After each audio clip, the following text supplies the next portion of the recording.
কাজে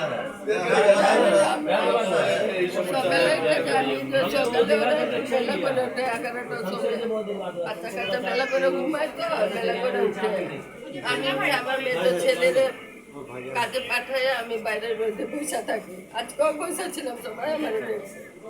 আমি ভাবছি আমার ছেলের শরীর খারাপ থাকলে একটু বেলা করে উঠে, আমি ওইটাই ভাবছি যে ছেলে মনে না না না আল্লাহর মধ্যে এমন কিছু নাই। কি ধরনের হত্যা বলতে পারি না বাবা, বলতে পারি না। আমি ঘরে তো কেউ না, আমি তো বাইরে থেকে তালা মেরে যাই, আমি পানি বই না, বাইরে থেকে তালা মেরে যাই। কখন জানছেন? এই যে 12টার দিকে আমার পতি আছে না, ওর মেয়ে উই দেখছে, আমরা জানি না। 8টার সময় বেলা আমার ছেলে উঠছে, উঠে বাথরুম থেকে গায়ে আবার ঘরে গেছে সকাল 8টায়। হ্যাঁ, আমার বড় বউ দেখছে। বড় কোথায় আছে? আছে বড় বাইরে গেছে ভাই, পুলিশের সাথে। কেমনে এইগুলি হইলে আমরা কিচ্ছুই জানি না। দরজা তো খোলাই থাকে, দরজা বন্ধও থাকে না। কিভাবে এরকম হইলে আমরা জানি না।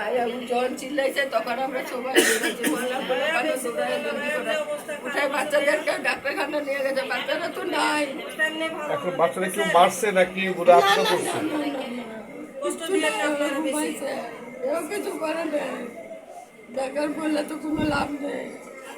কেউ কিছু করে নাই, এমন কোনো শত্রুও নাই। কি এমন কোনো শত্রু না? আমার ছেলেরা এরকম নামাজি, আমার সব ছেলেরা নামাজি আছে, টাইমে টাইমে সকালে অটো চালাইতে যায়। আজকে যায় না, শরীর খারাপ ছিল না, কি ছিল বলতে পারে না। আমি এটাই ভাবছি যে মনে শরীর খারাপ আছে, এটার জন্য বেলা করে উঠতেছে।